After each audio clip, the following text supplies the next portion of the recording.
Assalamualaikum warahmatullahi wabarakatuh. Kembali lagi di channel Portal Dimensi dan tentunya masih bersama saya Kang Slamet di sini. Kali ini Kang Slamet akan membawakan kisah yang berjudul Antasena Mahendra Series 3 Pendekar Trimukti Tarung Batin. Demi kehormatan, nyawa digadaikan dan batin dikorbankan. Cerita ini ditulis oleh Ristori. Sebelum kita masuk ke ceritanya, buat kalian yang belum subscribe channel ini, tekan tombol subscribe-nya terlebih dahulu dan tekan tombol notifikasinya agar kalian tidak ketinggalan cerita terbaru dari Portal Dimensi. Dan jangan lupa share sebanyak-banyaknya. Gak usah berlama-lama lagi, langsung saja kita masuk ke ceritanya. Antasena Mahendra Series 3 Pendekar Trimukti Tarung Batin.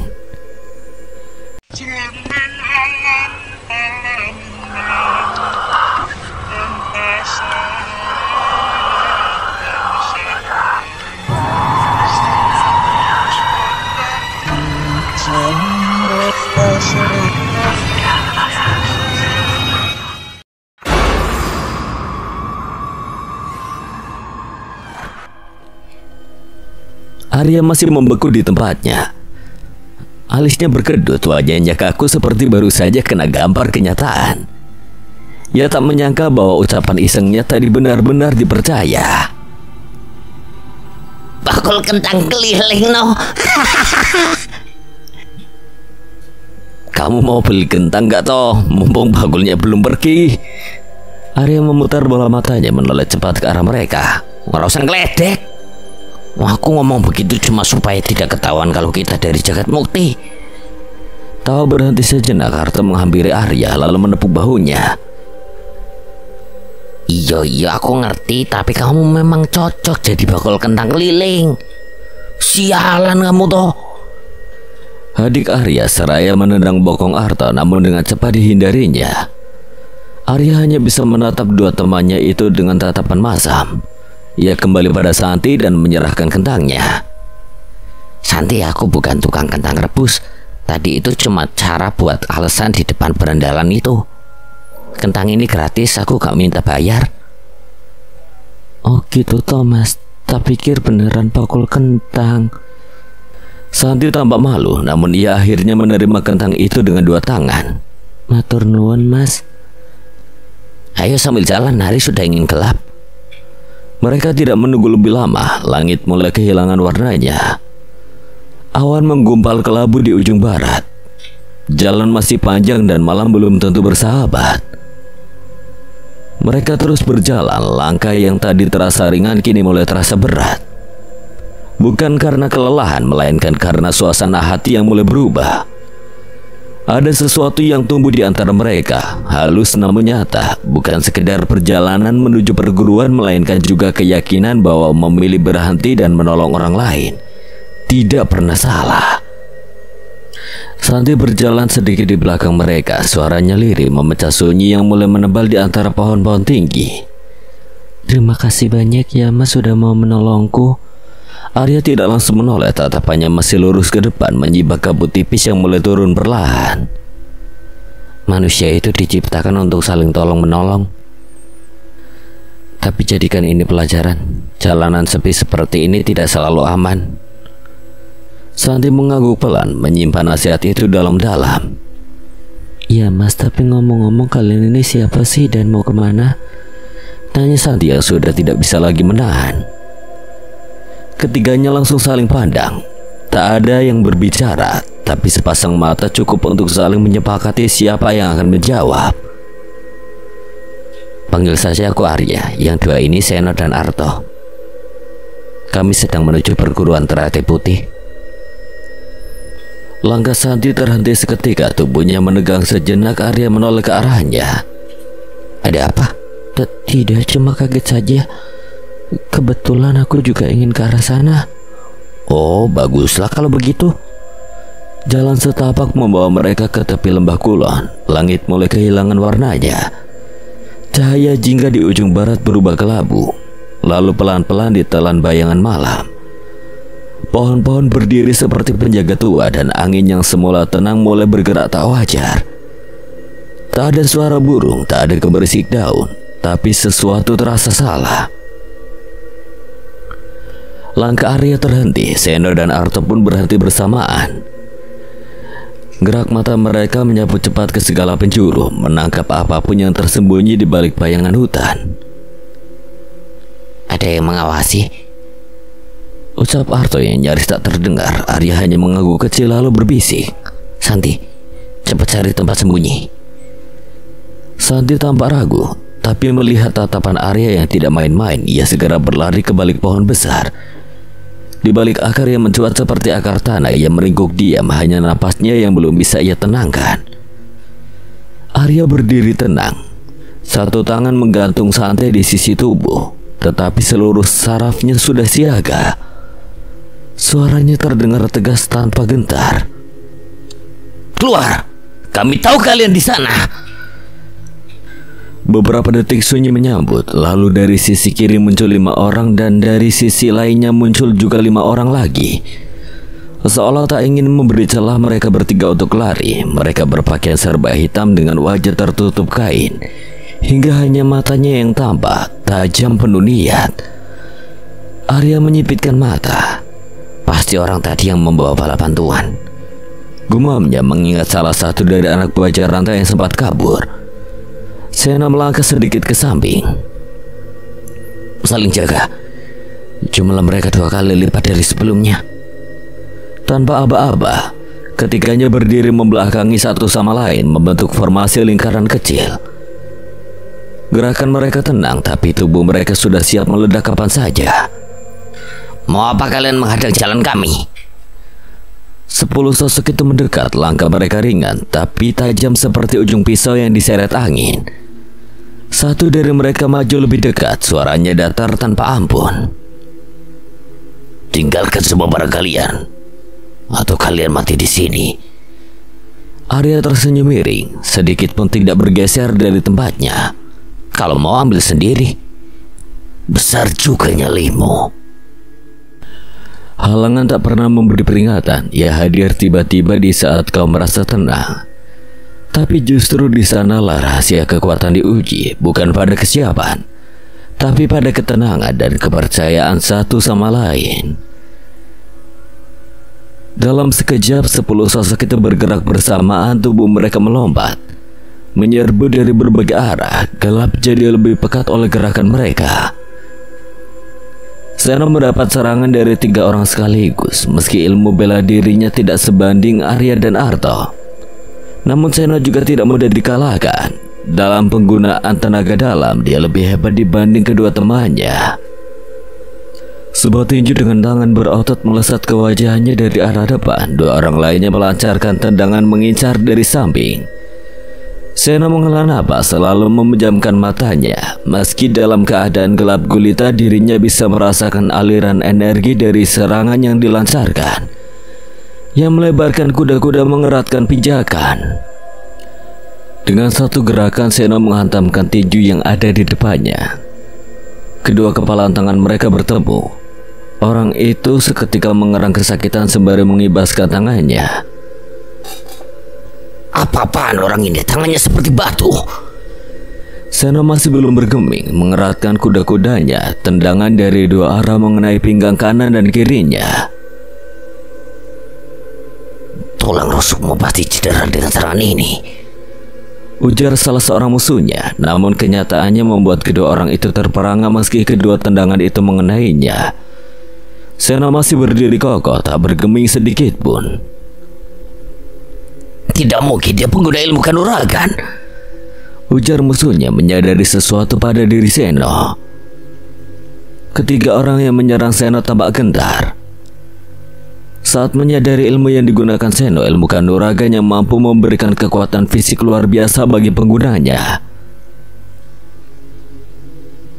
Sekarang giliran aku menyerang, ucap Seno yang mengubah kuda-kuda bertahan menjadi kuda-kuda untuk menyerang. Tinjunya menghantam tepat di wajah pria yang berada di sisi kanannya, membuatnya seketika terpental ke arah pepohonan. Di lain sisi, Arto yang cukup mahir dalam ilmu bela diri dapat menangkis dan memberikan serangan balik kepada musuhnya. Sementara itu Arya yang berhadapan dengan 4 orang sekaligus tampak sedikit kewalahan. 2 di antara mereka memiliki ilmu bela diri yang tidak dapat diremehkan. Tapi ada yang menggajal di benaknya, gaya bertarung mereka berbeda dari berandalan Giri Ulo sebelumnya. Sebenarnya siapa kalian semua? Mengapa menghalangi kami? Kau tidak perlu tahu siapa kami. Jika ingin lewat, langkahi dulu mayat kami, ucap pria yang tampak seperti pemimpin dari mereka semua. Arya tersenyum sinis. Tak diragukan lagi kalau dirinya adalah pemimpinnya. Sejak tadi orang itu yang terus menampani ucapannya. Baiklah kalau itu maumu, tapi aku tidak akan menjadikanmu mayat. Aku bukan pembunuh. Tanpa rasa takut sedikit pun dirinya melompat melancarkan tendangan di udara. 2 orang dari mereka maju, satu menahan tendangan Arya, sementara orang yang satunya melancarkan serangan balasan. Membuat Arya terdorong beberapa langkah, sementara orang yang menerima serangan Arya terpelanting ke belakang beberapa meter. Meski tubuhnya sudah lelah akibat perjalanan dan melawan berandalan Giri Ulo, Arya tidak memperlihatkan rasa cemas sedikit pun. Dia berlari ke arah satu orang yang menyerang dirinya. Dengan pergerakan yang terjadi, Arya mampu menumbangkannya juga. Namun belum sempat mengambil napas, 2 orang yang tersisa di hadapannya menyerang tiba-tiba. Arya menghindari pukulan yang muncul dari kanannya. Dari arah depan, sebuah tendangan dari orang satunya mengenai tepat di dada Arya, membuatnya seketika terhuyung. Ada apa? Apanya ini kemampuan murid Padepokan Jagat Mukti? Arya tersentak. Orang itu bisa tahu kalau mereka dari Jagat Mukti. Itu tak semestinya diketahui siapapun. Belum sempat bertanya, satu pukulan mengarah ke wajahnya. Arya mengangkat telapak tangan, menepisnya ke samping lalu mendorong tubuh lawannya menjauh. Dari mana kau tahu kami dari Jagat Mukti? Dari arah angin yang kau bawa, jawab orang itu enteng seolah mengejek. Kata-katanya sama sekali tidak memberi jawaban, membuat Arya sedikit kesal. Mungkin dirinya memang harus sedikit memaksa untuk mengetahui hal tersebut. Baiklah, akan aku paksa kau berbicara. 2 orang yang berada di hadapannya maju 2 langkah menghadang Arya melancarkan pemimpinnya. Sebuah mantra mengalun dari mulut 2 orang itu. Telapak kaki mereka mengulurkan asap putih. Dalam sekejap 2 orang itu seketika berada di kedua sisi Arya, membuat Arya seketika menundukkan kepala untuk menghindari serangan mereka. Namun tidak sampai di situ saja, Arya bahkan belum sampai memahami dengan ilmu apa yang orang itu gunakan. Kedua orang itu sudah melancarkan serangan lanjutan. Sebuah tendangan menghantam dada Arya hingga terdorong ke belakang. Serangan mereka tidak seperti sebelumnya. Ini jauh lebih kuat, seolah menghantam hingga ke dalam sukmanya. Tapi bukan Arya namanya kalau dirinya tidak bisa mengimbangi kedua orang itu. Ia segera menarik napas dalam lalu menghembuskannya perlahan. Sebaik mantra mulai ia ucapkan. Pemimpin mereka yang berdiri memperhatikan, menyadari dengan apa yang akan dilakukan Arya. Ia segera melompat, menghentikannya sebelum mantra itu selesai diucapkan. Sebuah tendangan di udara melesat ke arahnya. Arya menyilangkan kedua tangannya. Untuk menahan serangan tersebut, mantra yang ia bacakan terhenti. 2 orang lainnya juga tidak ingin memberi Arya kesempatan. Serangan datang kembali dari 2 sisi. Arya ingin menghindar, namun sial kakinya tersandung akar pohon beringin, membuatnya seketika kehilangan keseimbangan. Kau tidak bisa lari lagi, ucap musuhnya yang sudah bersiap dengan tinjunya. Arya benar-benar mati langkah. Serangan 2 arah itu jelas akan mengenainya. Sebuah tendangan mengincar ke arah kepala dari sisi lain. Tumbukan tumit juga bersiap menghantamnya. Arya berpikir cepat. Jika tidak menghindari lagi, paling tidak ia harus mengubah titik fatal serangan tersebut agar dirinya bisa bertahan ketika mengenainya. Namun sebelum Arya melakukannya, dari arah belakang terdengar suara langkah cepat. Kedua orang itu sempat menyadari, namun tak sempat untuk menghindar tatkala sebuah tinju dan tendangan menghantam mereka berdua. Tubuh keduanya terpental hingga terguling di tanah. Arya masih belum bisa mencerna apa yang sedang terjadi sampai dua orang pemuda itu berdiri di sebelahnya. Mereka sepertinya berbeda dari yang kita hadapi toh, ujar Seno memperhatikan ketiga orang yang Arya hadapi. Ya nek gak beda, anak ini sudah menumbangkannya dengan cepat. Arto dan Seno tiba tepat waktu setelah menumbangkan 6 dari 10 orang yang menyerang mereka. Keduanya memahami situasi Arya. Jika musuhnya sama seperti yang mereka hadapi, Arya juga pasti sudah menyelesaikan urusannya. Kalau begini kan enak, kita bisa bertarung layaknya pendekar sejati, 1 lawan 1, ucap Arya seraya mengepalkan tangannya. Tatapan tajam mengarah ke arah mereka bertiga. Ada gurau tidak senang dari kerutan alisnya. Mungkin tidak menyangka kalau kelompok mereka kini hanya tersisa 3 orang. Mereka mampu menggunakan ilmu kanuragan. Kita tidak bisa setengah-setengah untuk menghadapinya, ucap Arya setelah merasakan sendiri serangan mereka. Mereka bertiga kini berdiri sejajar, bersiap menghadapi serangan yang akan datang. Ketiga musuhnya kini berdiri sejajar, lalu tanpa aba-aba mereka menangkupkan kedua tangan di depan dada. Mantra samar mengalun dari mulut mereka. Kalian majulah, aku akan bantu dari sini, ucap Seno yang langsung mengambil 2 langkah ke belakang. Arya menoleh cepat dengan raut wajah kecut. Kamu takut berhadapan dengan mereka, no? Telapak tangan Arto melayang ke kepala Arya. Takut patukmu, dia ingin membantu dengan kemampuannya, tegas Arto memahami apa yang akan dilakukan Seno. Suara seketika menjadi hening. Masing-masing dari mereka mulai merapal sebuah mantra. Pertarungannya lebih besar akan terjadi. Tekanan energi batin yang dipancarkan musuhnya begitu menekan, dan Seno sudah menyadari hal tersebut. Seno merapal sebuah mantra, sebuah ajian yang diwariskan Trawiratama. Ajian Prabawa Sukma. Ajian ini mampu membuat penggunanya memperkuat temannya dengan memanfaatkan energi alam. Seiring dengan mantra yang diucapkan, perlahan angin berembus tenang. Arya menatap tubuhnya heran, merasakan sesuatu mengalir dari dalam dirinya. Perlahan luka-luka akibat pertarungan di tubuhnya mulai tak terasa, seolah menghilangkan rasa sakitnya. Tidak hanya itu saja, rasa lelah menghilang dan energi batin seolah terisi kembali. Hebat. Kalau seperti ini bertarung 3 hari 3 malam juga tak jabani, ujar Arya merasakan energi yang mengalir ke dalam tubuhnya. Kita tidak boleh buang-buang waktu. Seno tidak bisa menggunakannya terlalu lama. Setiap penggunaan ilmu batin pasti akan ada batasannya. Mereka tidak memiliki banyak waktu dan harus cepat mengalahkan musuhnya.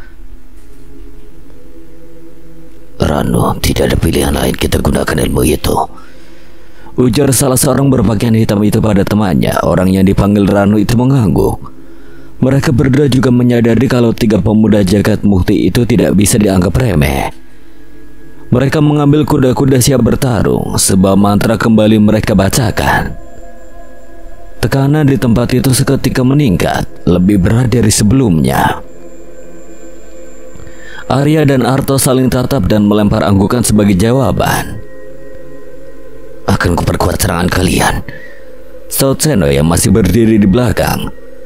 Setelah mantra selesai diucapkan, ketiga musuhnya menghentakkan kaki bersamaan. Arya dan Arto tersentak, merasakan tekanan yang baru saja dihembaskan. Namun tidak hanya itu saja, uap putih mulai keluar dari telapak tangan mereka. Alih-alih gentar, Arya justru menyeringai. Sepertinya ini serangan terkuat mereka. Arya segera melepaskan kain yang membungkus tangannya. Bekas luka akibat latihan yang ia jalani sudah sedikit membaik. Tak ada pilihan lain, ia harus menggunakan ajian andalannya untuk mengimbangi musuhnya. Keadaan membuatnya terpaksa untuk menggunakannya. Ajian Braja Musti. Ia mulai memejamkan mata, berkonsentrasi memusatkan energi batin ke kepalan tangan kanannya. Perlahan asap putih muncul dari pori-pori tangannya. Kulit tangan Arya berubah merah padam. Ajian Braja Musti mulai bangkit dari dasar tubuhnya, menyatu dengan energi batin dari Seno. Arto yang tidak ingin kalah mulai merapal ajian miliknya, ajian Tapak Geni, warisan Trawi Sang Geni. Kedua tangannya memerah dan dari telapak tangannya muncul pancaran panas yang menggetarkan udara di sekeliling. Ketika musuhnya tertegun melihat dua orang yang berada di hadapannya memiliki energi batin yang besar, sejak awal Arya menahan diri untuk menggunakannya. Apa itu? Ajian Braja Musti, aku tak menyangka kalau dia bisa menggunakannya.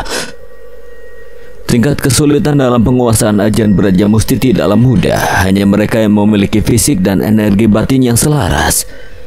Jika tidak selaras, penggunanya sendiri yang akan menerima dampak fatal ketika menggunakannya.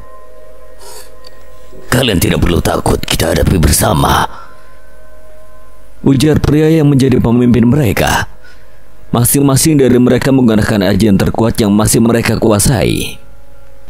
Ini sudah bukan lagi pertarungan fisik, namun pertarungannya menyatu jiwa. Kedua kubu mulai bersiap. Arya menatap tajam ke arah pemimpinnya. Toh, kamu urus dua orang itu, aku yang harus memimpinnya. Arto hanya mengangguk. Keduanya kini mulai bergerak melesat dengan cepat. Namun sebelum serangan mereka bertemu, tiba-tiba seseorang berlari ke tengah-tengah tempat mereka bertarung. Berhenti, ucapnya seraya merentakkan kedua tangannya untuk menghalau serangan. Itu adalah Santi yang tiba-tiba muncul dari tempat persembunyiannya. Jangan lanjutkan, Kama Sagara. Ketiga orang berpakaian hitam itu tersentak. Salah satunya terdiam menatap Santi, lalu perlahan membuka penutup wajahnya. Wajah seorang pria muda berwibawa dengan sorot mata tajam namun mengandung rasa.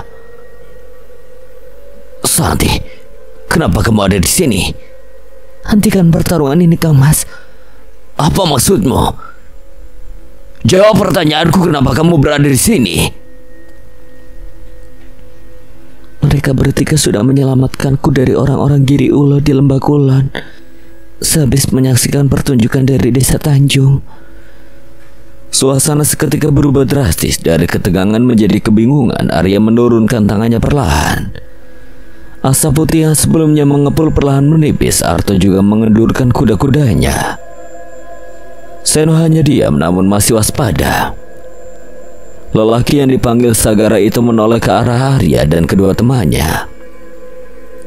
Matanya menilai, namun kini tidak ada lagi rasa permusuhan. Yang tersisa hanyalah rasa ingin tahu. Santi, kamu kenal sama orang-orang ini? Dia adalah Kang Mas Sagara, anak tertua di keluargaku. Arya, Arto, dan Seno seketika terperangat dengan mulut terbuka. Namun yang menjadi pertanyaan, kenapa Santi tidak menghentikannya sejak awal mereka dikepung, dan mengapa baru sekarang? Langit di atas padepokan teratai putih sudah dipenuhi ditelan gelap. Cahaya obor yang menari di dinding pendopo menambah sunyi malam dengan suasana yang syahdu namun sedikit menegang. Di tengah pendopo utama, suasana belum sepenuhnya reda sejak pernyataan Santi mengenai penyerangan perguruan Giri Ulo di Lembah Kulon. Sagara tampak kesal, sorot matanya penuh bara yang tertahan. Ia tidak bisa menerima jika adiknya hampir saja dicemari oleh tangan-tangan biadab dari Giri Ulo. Giri Ulo keparat, berani-beraninya mereka menyentuh adikku. Tangannya menghantam tiang kayu di samping, membuat dentum pelannya bergaung pelan. Kilesmana membuka matanya perlahan. Sejak tadi ia duduk bersila, tenang dalam diam. Pandangannya mengarah pada anak sulungnya yang kini tersulut amarah. Tenangkan hatimu, Sagara. Bersyukurlah adikmu masih dilindungi dan orang-orang dari jagat mukti telah menolongnya dengan segenap jiwa. Romo, kalau saja mereka tidak lewat di sana, kalau saja terlambat sedikit, aku tidak akan bisa membayangkan apa yang akan terjadi pada Santi. Aku tahu, tapi menyulut api dengan bara di hati hanya akan membuatnya semakin besar. Jangan menyelesaikan perkara dengan emosi. Tenangkan dulu dirimu. Sagara menunduk pelan. Sorot matanya masih panas, tapi perlahan ia menarik napas dalam, mencoba meredakan gelora yang belum juga surut. Di sisi lain pendopo, Arya, Arto, dan Seno masih duduk bersila di atas tikar pandan. Di hadapan mereka nampan kayu sudah disiapkan berisi sayur lodeh yang masih mengepul potongan tempe goreng dan ubi bakar hangat. Tapi tak satu pun dari mereka menyentuh makanan itu, bukan karena tak lapar. Hanya saja tubuh mereka masih merasa lelah dan pikiran belum sepenuhnya tenang. Langkah pelan Kilasmana mendekat. Ia duduk di hadapan mereka dengan tenang. Senyum ringan menghiasi wajah yang keriput tapi bersinar teduh. Atas nama keluarga besar Teratai Putih, aku berterima kasih kalian telah menyelamatkan putriku dari tangan-tangan gelap. Hutang budi ini tidak akan kami lupakan. Mereka bertiga serempak menunduk, satu tangan diletakkan di dada. Gerakan yang tenang tanpa banyak kata. Kami hanya menolong karena itu yang seharusnya dilakukan, Ki. Segera menghampiri bersama beberapa murid. Wajah yang tadinya tegang mulai melunak. Sorot matanya kini lebih hangat meski masih terkesan kaku. Aku juga ingin meminta maaf. Di tepi hutan kami sempat menghadang kalian. Itu bukan karena kami mencurigai, tapi memang bagian dari ujian. Seno melirik, bibirnya sedikit menyuging. Jadi kalian memang sengaja? Benar, kami hanya ingin tahu seberapa layak kalian bergabung dalam tarung batin. Tapi setelah melihat sendiri dan mendengar apa yang kalian lakukan untuk Santi, aku rasa tidak perlu diuji lebih jauh. Oh alah, pantesan kalian tahu kami dari Jagat Mukti. Arya menatap Sagara tanpa senyum, tapi tak juga menunjukkan kemarahan. Kalau boleh memberi saran, lain kali jangan biarkan adikmu berkeliaran sendirian di tempat seanda Lebah Kulon. Apalagi kalau memang tahu tempat itu rawan. Sagara menarik napas panjang lalu mengangguk. Sudah sering aku peringatkan, tapi Santi keras kepala. Ia suka menyelinap keluar hanya untuk melihat pertunjukan atau kadang sekedar main ke rumah temannya. Dari sudut pendopo suara Santi terdengar pelan. Ia duduk memeluk lutut, kepalanya tertunduk. Aku minta maaf Kang Mas Romo. Kilasmana menoleh, suaranya tetap tenang meski kali ini lebih dalam. Mulai sekarang jangan pernah berjalan sendiri lagi, Santi. Dunia luar tidak semanis tarian yang kau sukai. Santi mengangguk, matanya berkaca. Tapi ia tidak menangis, mungkin karena tahu tangisan tidak akan bisa menebus rasa bersalahnya. Kini ia sadar bukan hanya keselamatan dirinya yang dipertaruhkan, tapi juga harga diri keluarganya. Sudah, lebih baik kamu masuk ke kamar dan istirahat. Santi mengangguk. Ia berdiri dan segera beranjak menuju kamarnya. Setelahnya Kilasmana kembali ke Arya dan kedua temannya. Makanlah terlebih dahulu, kalian pasti lelah sudah menempuh 1 hari perjalanan. Kilasmana mempersilahkan Arya, Arto, dan Seno untuk menyantap makanan yang sudah disediakan. Sagara dan salah satu murid yang bernama Ranu ikut duduk menemani mereka menyantap makanan. Arya seketika berhenti menyantong sayur lodeh. Halo, kenapa cuma mandeng toh? Ayo makan bareng. Gak usah sungkan, anggap aja rumah sendiri, ucap Arya menyuruh Sagara dan Ranu untuk ikut makan bersama. Centong nasi yang terbuat dari kayu seketika terangkat tepat ke arah kepala Arya. Oh, kamu mau ngapain? Dengan sigap Arya menangkap centong yang diayunkan Arto dengan 2 jarinya. Kamu nek ngomong bosai sopan Siti. Iki tempat mereka bukan tempatmu. Pakai nyuruh anggap aja rumah sendiri. Wong yang tamu itu kamu. Guyon toh guyon biar nggak tegang. Sagara dan Ranu saling tatap, sedikit heran dengan Arya dan Arto. Seno yang sadar akan hal itu seketika berucap, "Ora usah dipikir, Sagara. Mereka memang suka seperti itu. Tidak ada hari tanpa keributan. Baru kali ini aku lihat pendekar kelakuannya kayak kalian." Mereka makan bersama, obrolan ringan mulai mengalir. Sesekali tawa kecil menyusup di antara kunyahan dan tegukan air hangat. Kilesman hanya duduk memperhatikan. Senyum tak lepas dari wajahnya. Ia tak menyangka Sagara bisa seakrab ini dengan orang asing. Biasanya selalu waspada, kali ini berbeda. Mungkin karena cara mereka membawa diri, atau karena sesuatu yang belum bisa dijelaskan. Malam semakin larut, nyala obor mulai menguning. Makanan sudah selesai mereka santap. Beberapa kali Arya tampak meregangkan tubuhnya. Begitupun juga Arto dan Seno. Kilesmana yang sadar kalau mereka kelelahan berdiri perlahan lalu memberi isyarat pada Sagara.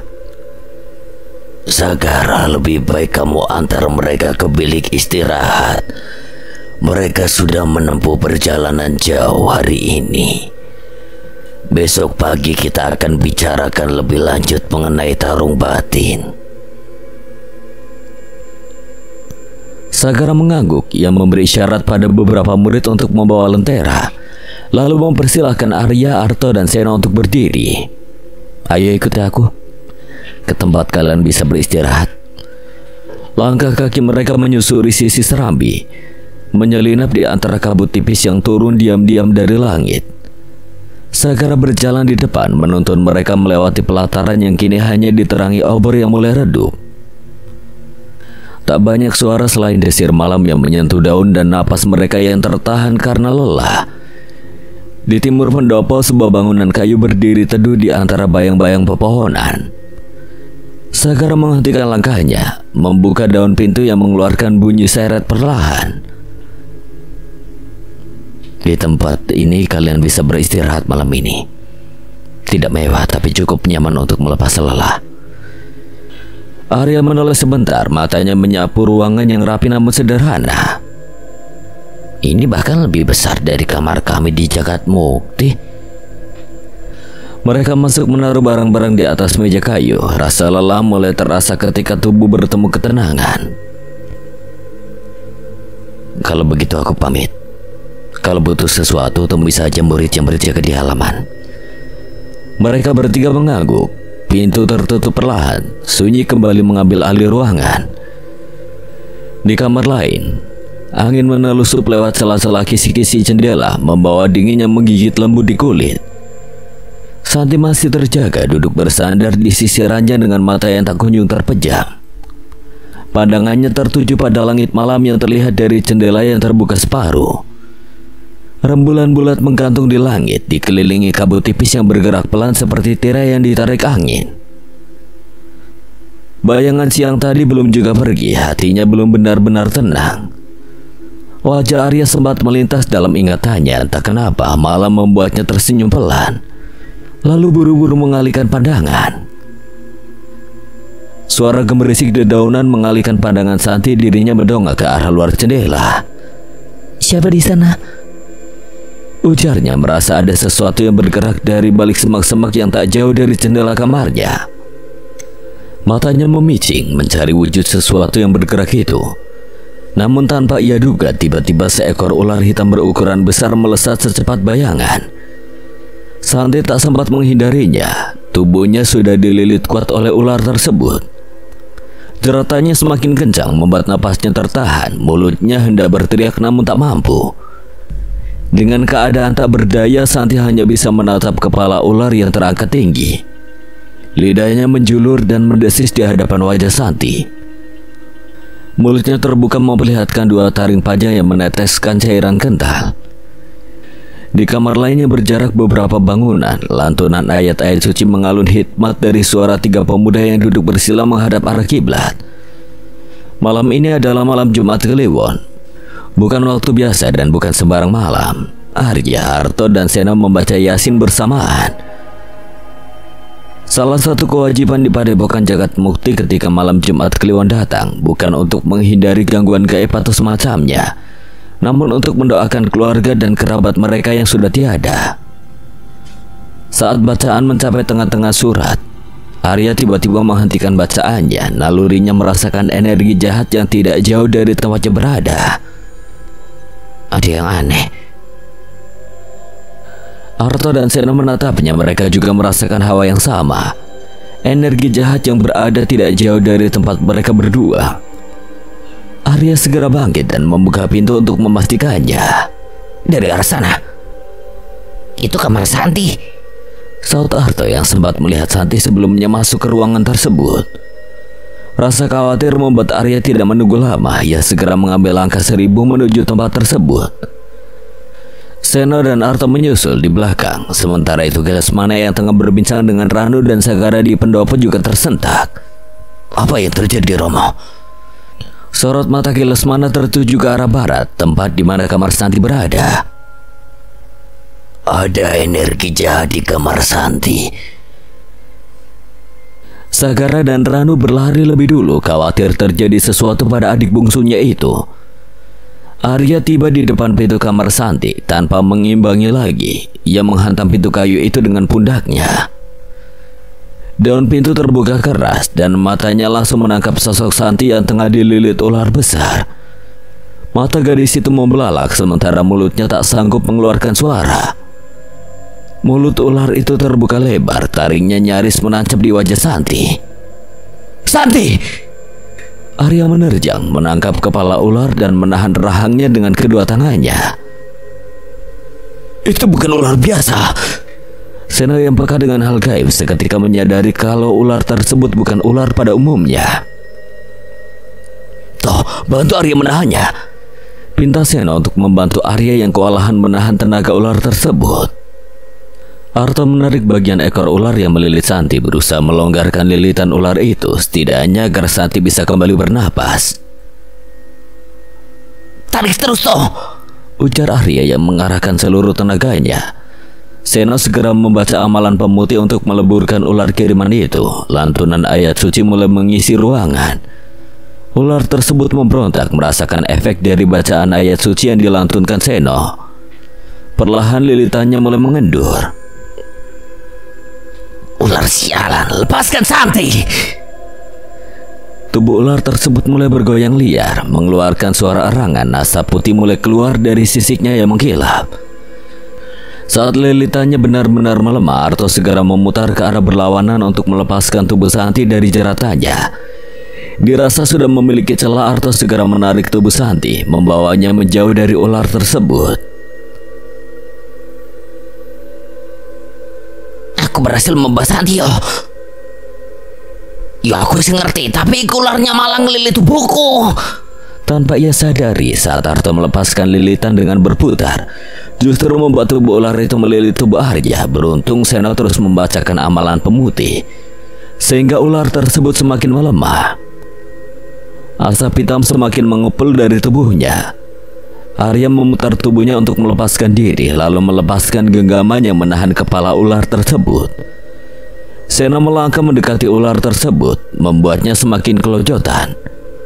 Ular itu menggeliat sebelum akhirnya asap yang keluar dari tubuhnya semakin pekat, lalu perlahan memudar dan melebur ke udara, lenyap tak bersisa. Sagara dan Ranu tiba bersama Lesmana setelah ular kiriman itu melebur. Apa yang terjadi? Tanya Sagara, tatapannya tertuju pada Santi yang tergeletak di dekat Arto. Santi! Sagara menghampiri adik bungsunya itu. Beberapa kali ia menggoyangkan tubuh Santi sembari terus memanggil namanya. Namun tak ada sautan. Tubuh Santi masih tampak lemah dengan napas yang kembang-kempis. Lesmana yang melihat itu segera menghampiri untuk memeriksa keadaannya. Baringkan dia, Sagara.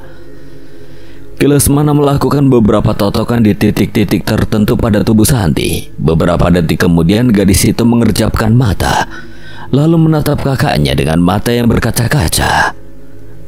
Kang Mas Sagara. Tubuhnya langsung merangkul Sagara erat, seolah nyawanya baru saja kembali dari ambang kematian. Ada apa Santi? Apa yang terjadi denganmu? Santi tidak langsung membalas, rasa takut membuatnya sulit untuk menjelaskan. Terlebih lagi napasnya juga masih kembang-kembis. Sagara berpaling ke arah Arya dan yang lainnya. Hanya dengan melihat tatapan Sagara mereka tahu kalau dirinya meminta jawaban. Santi diserang ular jadi-jadian. Aku rasa ada yang sengaja mengirim ular itu untuk mencelakai Santi. Sagara tersentak. Ia segera membaringkan tubuh adiknya di ranjang lalu kembali menatap Seno. Raut wajahnya tampak berubah, amarah jelas terpancar di matanya. Keparat, ini pasti ulah perguruan Giri Ulo. Ranu, kumpulkan para murid. Kita akan ke Giri Ulo malam ini juga. Ranu mengangguk dan melangkah, namun Kilesmana menghadangnya. Tidak ada yang kemana-mana malam ini. Mereka sudah menyerang Santi, Romo. Apa kita akan diam saja? Ini sudah yang kedua kalinya mereka ingin mencelakai Santi. Kalau kau bergerak sekarang tanpa bukti, kau hanya akan membuat semua perguruan menganggap kita mencari gara-gara. Giri Ulo akan menyangkal dan kita akan dianggap memfitnah. Itu akan membuat perguruan Teratai Putih tidak bisa ikut serta dalam tarung batin.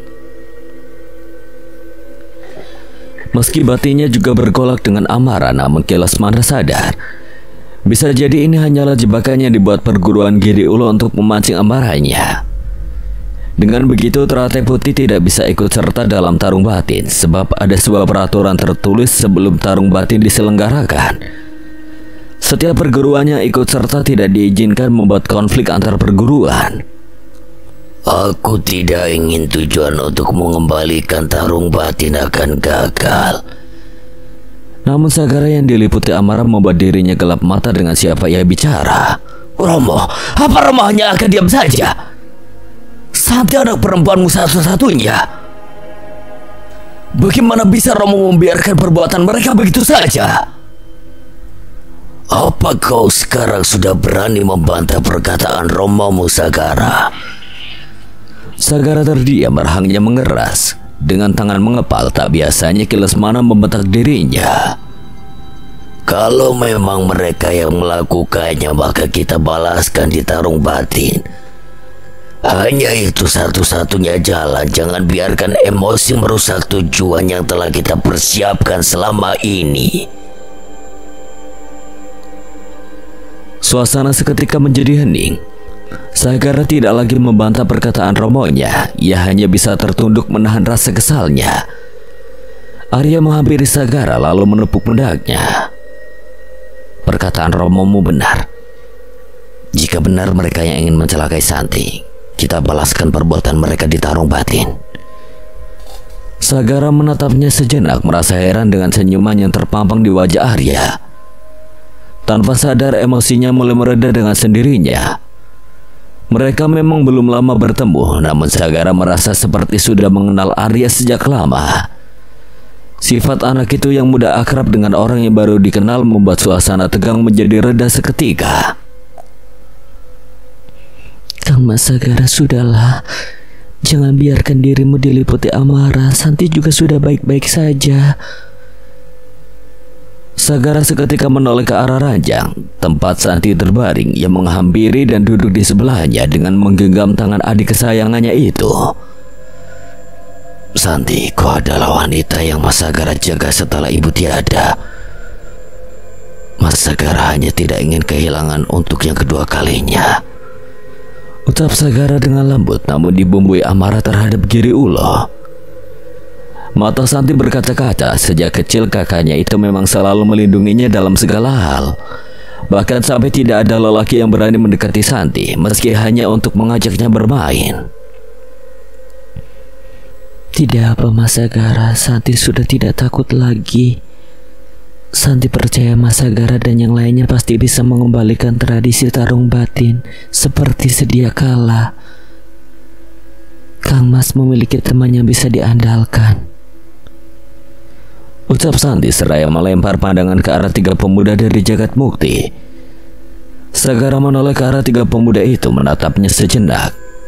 Arto melempar anggukan, begitupun dengan Seno, sementara Arya sibuk menciumi tangannya yang terasa bau akibat menahan rahang ular tadi. Baunya seperti bangkai namun lebih tajam dari bangkai itu sendiri. Dengan congkaknya Arya menyuluh tangannya ke hidung Arto dengan sengaja, sebagai balasan karena melilit dirinya dengan ular tadi. Beberapa detik Arto tidak memberikan respon hingga akhirnya bau itu mencapai indera penciuman yang terdalam. Bocah sembrono apa iki? Bau kudalulo tadi.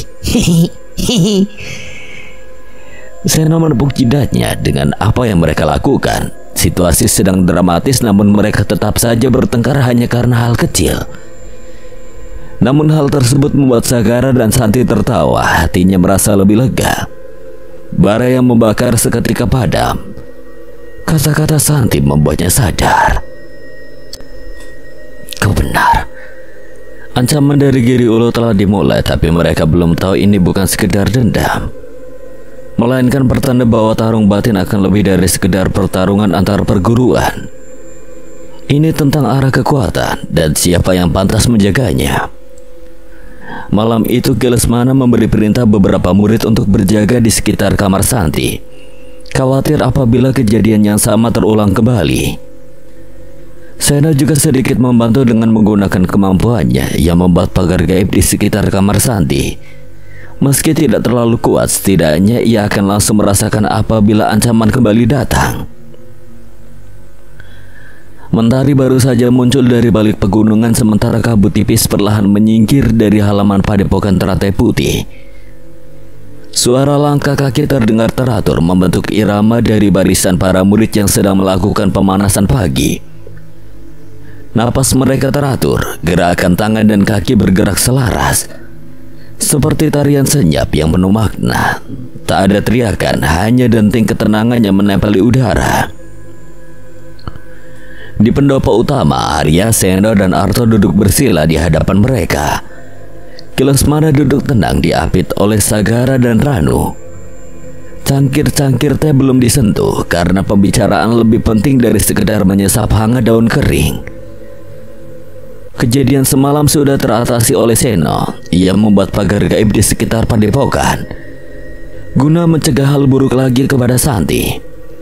Meski tidak terlalu mahir dalam ilmu bela diri, namun dirinya memiliki keahlian yang tidak dimiliki orang lain. Pagi ini mereka tidak akan membahas mengenai Giri Ulo, tapi mengenai tradisi yang akan terlaksana 1 hari lagi. Tarung batin bukanlah sekedar laga otot dan gerakan. Ini bukan ajang pamer kekuatan, tapi pertarungan antar kendali dan kekacauan dalam diri. Arya menatapnya serius. Seno menyandarkan tangannya di lutut, sementara Arto hanya mengangguk perlahan. 3 tingkatan akan kalian jalani dalam tradisi ini.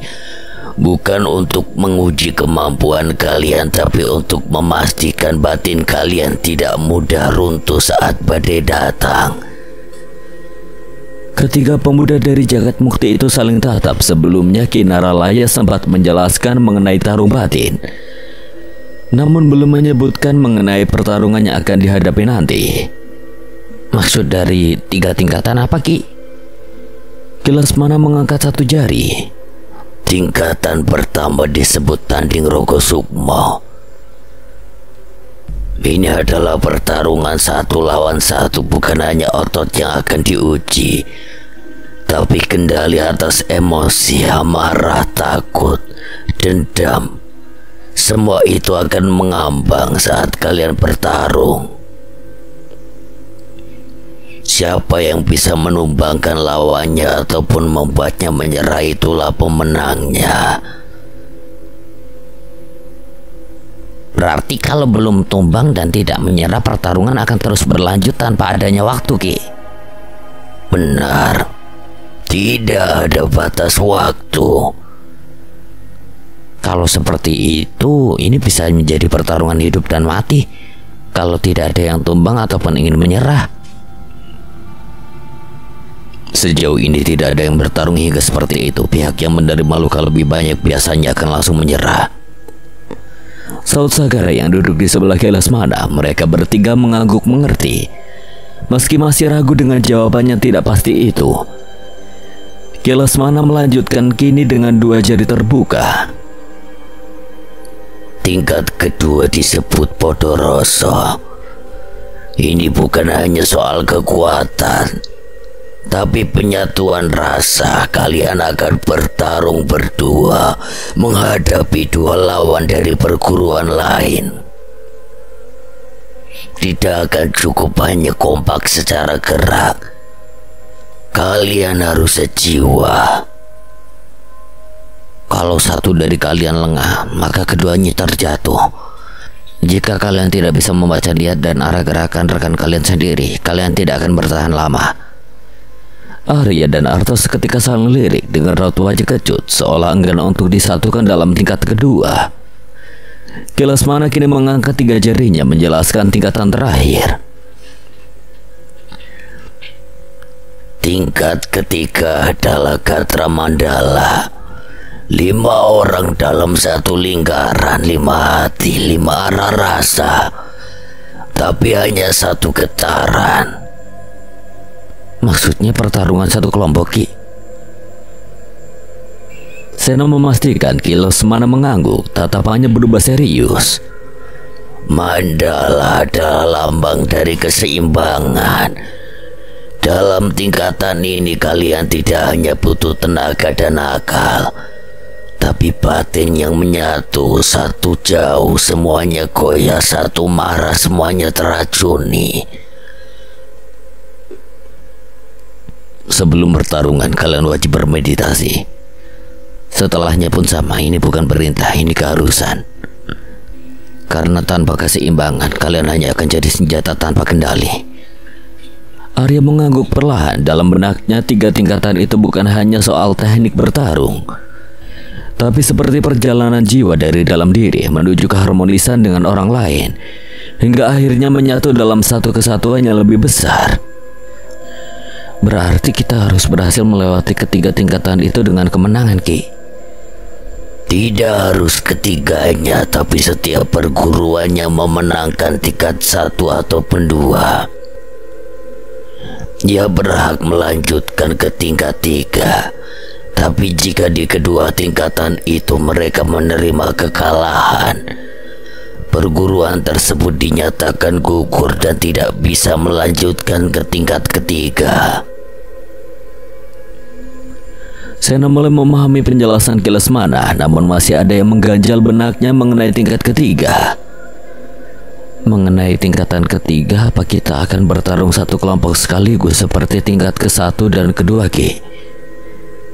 Untuk tingkatan ketiga belum bisa dipastikan pertarungan seperti apa. Tahun lalu kami saling berebut pusaka antar perguruan di Lembah Kulon. Maksudnya tingkatan ketiga ini kemungkinan tidak seperti tahun sebelumnya. Ya, pemenang dari tradisi tarung batin tahun lalu berhak menentukan pertarungan seperti apa di tingkat ketiga ini. Seno tidak ingin berpikir mengenai hal buruk dengan apa yang akan dilakukan Gagak Hitam nantinya. Namun dirinya tidak bisa menyangkal kalau mereka pasti akan melakukan segala cara untuk mempertahankan kedudukannya.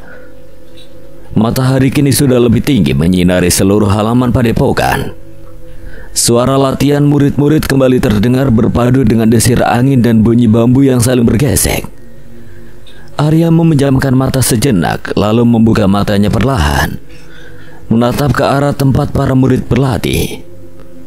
Di dadanya bukan hanya semangat yang bergetar, tapi juga pertanyaan. Dalam pertarungan nanti apakah ia cukup kuat menghadapi dirinya sendiri?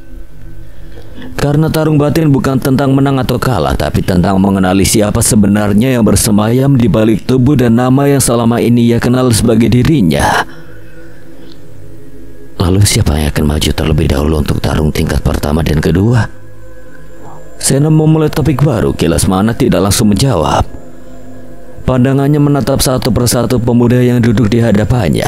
Ranu yang duduk di samping Sagara terlihat tenang. Arta diam tak berkedip. Arya justru tersenyum lebar, seolah pertanyaan itu dilempar khusus untuknya. Tanpa menunggu aba-aba, Arya berdiri menepuk dadanya dengan bangga. Aku saja, Ki, yang maju di tingkat 1, 2, 3. Aku bersiap. Suaranya lebar, nadanya penuh percaya diri. Dia menyeringai lebar, seolah sudah tak sabar meninju siapapun yang ada di arena.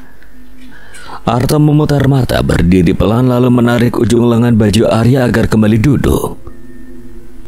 Sei sopan semprul, yang ada di depanmu ini sahabat gurumu sendiri. Bersikaplah sebagaimana berbicara dengan Kinaralaya. Biarkan beliau yang menentukan. Arya duduk kembali dengan wajah masam. Seno tersenyum kecil, mencoba menjaga alur bicara tetap terarah. Bagaimana Kilasmana menurut Kilasmana sendiri? Siapa yang pantas untuk bertarung di tingkat 1 dan 2? Untuk pembukaan aku menuju ke Rano untuk maju dalam tingkat pertama. Tarung 1 lawan 1, fisik dan kecepatannya bisa diandalkan. Semua mata seketika menoleh ke arah Ranu. Tidak ada penolakan. Ranu memang sudah tidak diragukan lagi. Meski hanya sempat bertarung sesaat, Arya sudah memahami fisiknya yang sudah sangat terlatih. Baik, aku siap. Ranu menunduk hormat. Kilasmana mengangguk sembari memainkan jenggotnya, lalu menoleh ke arah Arya dan Arto yang duduk bersedekap. Dan untuk tingkatan kedua, aku ingin Arya dan Arto yang maju.